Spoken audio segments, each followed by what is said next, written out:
Sometimes, one unanswered text does not feel like one unanswered text. It feels like the whole room changes. You were fine a minute ago. Then you look at your phone. No reply, 5 minutes pass, then 10, then 30. And suddenly, your brain starts building a story. Maybe they are losing interest. Maybe you said something wrong. Maybe they met someone else. Maybe they are pulling away. Maybe this is the beginning of the end.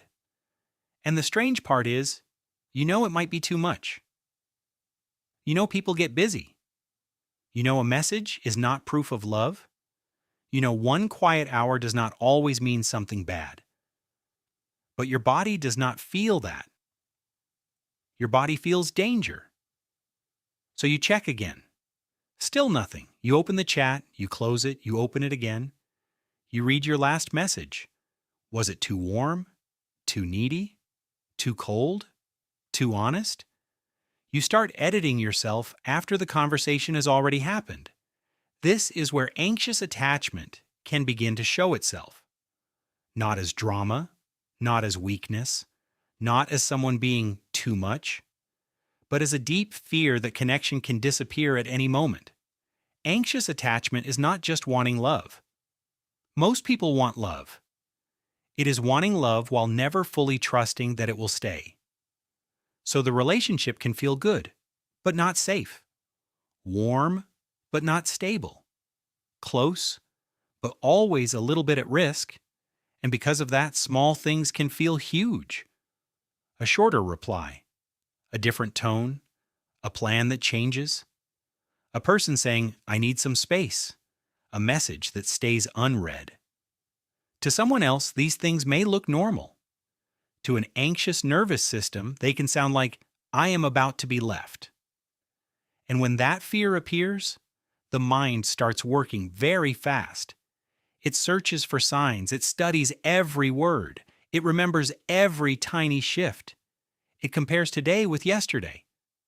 Yesterday they sent a heart. Today they sent a thumbs up. Yesterday they replied in 2 minutes. Today it took 2 hours. Yesterday they said, "I miss you." Today they said, "Talk later." And now a whole relationship is being measured by punctuation. This is exhausting. Because you are not only dating the person, you are also dating the silence between their messages. You are dating the waiting. You are dating the unknown. And the unknown feels unbearable. So you try to make it smaller. You ask, "Are we okay?" Then you ask again, but in a softer way. You apologize when you are not even sure you did anything wrong. You explain yourself too much. You become extra nice, extra patient, extra careful. You try to become impossible to leave, but that is a very painful way to love. Because no person can give you enough reassurance if the fear keeps resetting. They say, "I love you." For a moment you breathe. Then a few hours later the fear comes back. But do they still love me? Did they mean it? Are they getting tired of me? Am I asking for too much? Reassurance can feel like water, but anxious attachment can make the cup feel like it has a hole in the bottom. No matter how much comes in, it does not stay for long. And that is not because you are broken. It is usually because somewhere along the way, love became connected with uncertainty. Maybe care was warm sometimes and unavailable other times. Maybe you had to work hard to be noticed. Maybe affection felt unpredictable. Maybe you learned to scan the room before you could relax in it. Maybe you learned that if someone becomes quiet, you have to move closer fast before they disappear. But here is something important. Anxious attachment is not your whole personality. It is not a life sentence. And it is not a reason to hate yourself. It is a pattern your nervous system learned. And patterns can change, but first, we need to be honest about what the pattern does. Sometimes anxious attachment makes you chase clarity from people who are not offering it. Sometimes it makes you confuse intensity with love. Sometimes it makes you feel attracted to people who keep you guessing. Because guessing feels familiar. Not good. familiar. And when something familiar hurts, the mind can mistake that pain for chemistry. You feel activated, you feel obsessed, you feel like this person matters more than anyone. But sometimes what you are feeling is not deep love. Sometimes it is your nervous system trying to win safety from someone who keeps moving it away. That is a hard sentence, but it matters. Because anxious attachment does not only ask, do they love me? It should also ask, do I feel safe here? Can I breathe in this connection? Can I say what I need without feeling ashamed? Can I be a full person, not just a careful version of myself? Can this person meet me with consistency? Or am I becoming smaller just to keep them close? This is where we need to be careful. Because not every anxious feeling means you are the problem. Sometimes you are anxious because your own fear is loud. But sometimes you are anxious because the situation is actually confusing. Someone may be inconsistent. Someone may give affection, then disappear. Someone may enjoy your attention, but avoid responsibility. Someone may keep you emotionally hungry. And if you feel anxious around that, it does not automatically mean you are too needy. It may mean your system is responding to mixed signals. So the goal is not to silence yourself. The goal is to learn the difference between a trigger and real information. A trigger says, they took 20 minutes to reply. I am abandoned. Real information says, this person often disappears when I need clarity. A trigger says, I feel scared, so I must fix everything right now. Real information says, I feel scared. I can pause before I act.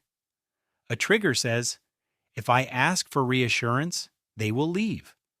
Real information says, a healthy person may not do everything perfectly, but they can usually talk with me. Healing anxious attachment is not about becoming cold. It is not about pretending you do not care. It is not about playing games. It is learning to stay with yourself when the fear arrives, before sending the long message, before checking their profile, before apologizing for existing, before turning 1 hour of silence into a whole story about your worth. You can pause. Not forever. Just long enough to ask, what do I actually know? What am I imagining? What do I need? And is this person capable of meeting me in a clear way? Sometimes the answer will be simple. They were busy. Nothing is wrong. Your fear was loud, but the relationship is still okay. And sometimes the answer will be harder. This person is not giving you consistency. They are not choosing you clearly. They are not safe for the part of you that is trying to heal. Both answers matter. Because healing is not only calming down. Healing is also choosing better. Choosing people whose warmth does not vanish as soon as you relax. Choosing conversations instead of guessing games. Choosing someone who can say, I need space, and without making you feel punished. Choosing someone whose love does not make you constantly audition for your place in their life. An anxious person can love very deeply. They can notice small things. They can care with their whole heart. They can be loyal, thoughtful, emotionally awake. Those are not bad qualities, but love should not require you to live in emergency mode. You are allowed to want closeness. You are allowed to want reassurance sometimes. You are allowed to need clarity. The work is not to stop needing anything. The work is to stop abandoning yourself while trying to make someone stay. Because the phone is not a judge. The silence is not always a verdict. And another person's delayed reply is not the final truth about your value. So if you recognize yourself here, do not turn this video into another reason to shame yourself. Use it gently. Notice the moment fear arrives. Notice what story it tells. Notice what you do next. And slowly practice coming back to yourself. Before you ask, do they still want me? Ask, am I still with me? This is the second video in our small series about attachment styles. In the first one, we talked about avoidant attachment. Today, we talked about anxious attachment. And next, we will keep looking at the quiet patterns that shape the way people love, leave, chase, and protect themselves.